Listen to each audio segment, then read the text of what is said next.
No mames, Buenas tardes, compañeros. Somos el equipo 8 de materia de investigación cualitativa en alimentos y nutrición.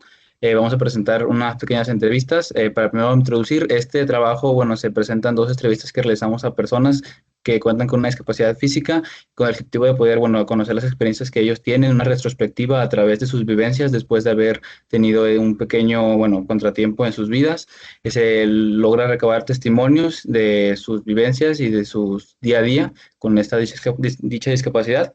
Esta entrevista, bueno, se utilizó una metodología de enfoque fenomenológico cualitativo que busca comprender o, como que mencioné anteriormente, vivencias en cierta condición. Es mediante un método cualitativo utilizando una técnica de entrevista semiestructurada. La entrevista que se realizó se divide en 7 categorías, las cuales son quién lo apoya, apoyo de la familia, apoyo de amigos, depresión, ansiedad, estrés y elementos que consume, y se le dijo a un grupo reducido de personas, dos en específico, que presentan alguna discapacidad física. Los criterios de inclusión que tuvimos en cuenta, como ya mencioné, bueno, primeramente es una disposición de interés, condición particular, que es la discapacidad física, y un sociodemográfico, que es la edad, tendrían que ser mayores de 18 años. bueno, y para dar inicio a las tablas de códigos, pues está primero el quién la apoya y en las dos, básicamente los entrevistados mencionaron que se sienten más apoyados principalmente por su familia y pues todas estas redes de apoyo van a cumplir con un papel muy fundamental tanto en lo emocional y en la adaptación de su discapacidad. Y pues para el tema de la literatura, pues tenemos dos que según Hernández y Morales, todas estas redes de apoyo pues son un factor clave para las personas, en este caso de hipoacusia, y van a mejorar su adaptación psicosocial. Y también de igual forma Salgado va a señalar que respaldo familiar y instituciones va a facilitar la inclusión social. En las dos entrevistas, pues como ya se mencionó, se sienten más apoyados por la familia. En una incluye también los amigos y por la parte de la fundación. Y en la segunda entrevista, pues es la familia, principalmente la esposa y su hijos. Y ahora para el apoyo de la familia, pues también en la entrevista van a mencionar que se sienten acogidas y pues comprendidas básicamente por lo mismo, círculo familiar. Y en la literatura, pues el apoyo familiar y comunitario va a favorecer la inclusión social y emocional de las personas con hipoacusia. Y como también se mencionó en la pasada, pues lo mismo. En la primera menciona más que nada como énfasis en su hermana y su mamá. Y pues en la segunda entrevista se siente apoyado más con la familia y está pendiente más de él desde que lo diagnosticaron. Bueno, sigue la categoría de apoyo de amigos, que para empezar en las dos eran dos puntos de vista muy diferentes, ya que en la primera entrevista la mayoría de sus amigos no reconocen o no valoran o comprenden la situación que ella está tratando en este momento, pero en su contraparte la segunda entrevista es sus amigos en sí, si tienen más, lo comprenden más y lo valoran con la condición que padece y lo apoyan mucho. La literatura de 2016 señala que era un entorno que se reconoce, se adapta a las necesidades de las personas con discapacidad auditiva, puede reducir el aislamiento social y favorecer su inclusión, es decir, que pueden ayudar a valorar a las personas. Y pues en la entrevista, en las dos, una de sus mejores amigas sí los valora, sí entiende cómo lleva la enfermedad. Y en la entrevista número dos también le digo lo mismo, o sea, aunque sí tienen el apoyo de ellos, no los ve tan a menudo como de costumbre. Luego sigue la categoría de depresión, que igual las dos entrevistas han tenido características similares, pero de ciertas maneras diferentes. Por ejemplo, en la primera entrevista menciona que ha tenido ataques muy repentinos, o especialmente desde que su audición empeoró. Y por su contraparte, sus problemas vienen desde algunas actividades que ya no puede realizar con normalidad, aunque no suele ser tan común. Y la literatura que pusimos en esa apartado dice que los, la pérdida o la pérdida de algo puede afectar en cierta manera su forma de ser y su forma de estabilizar.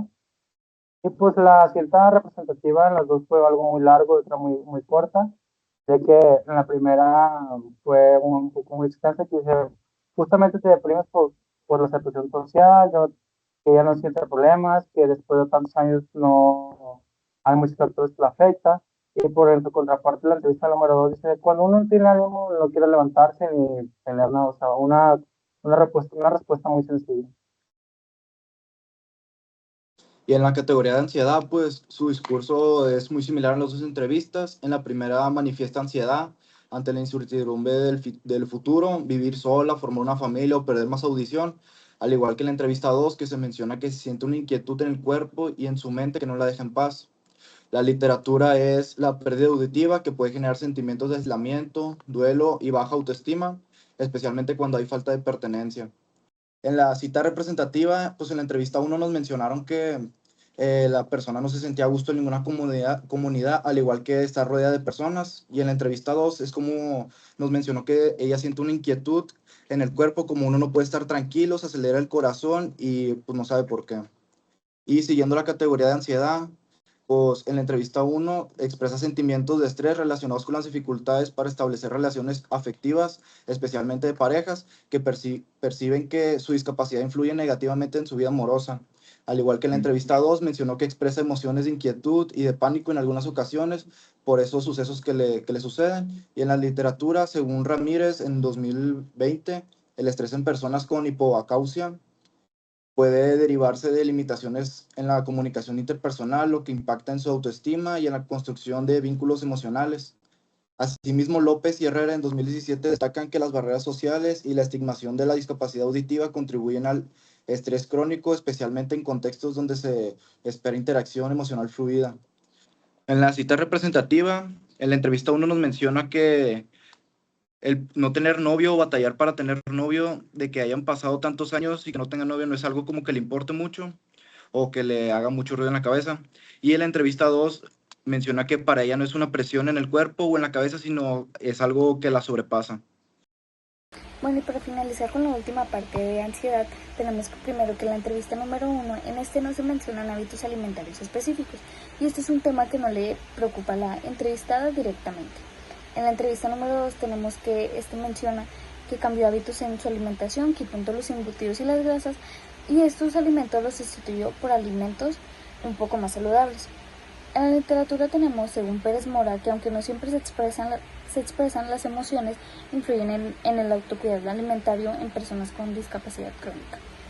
Y por último, en la cita representativa, en la entrevista número 1 tenemos alimentos como huevo, pollo, verduras, pescado con arroz, ensaladas, frutas o yogur. Y en la entrevista número 2 tenemos pollo, queso, jamón y ocasionalmente sopas instantáneas. Bueno, y como conclusión, tenemos de que para elaborar todo este ensayo vamos a observar las experiencias que tenemos de los dos entrevistados, tanto desde el inicio hasta la fecha de su discapacidad, el cómo les afectó pues físico, emocional y cognitivo. Y tenemos que la depresión, la ansiedad y el estrés pues van a desempeñar un rol significativo para estas entrevistados que influyen tanto en su bienestar emocional como en su calidad de vida en general.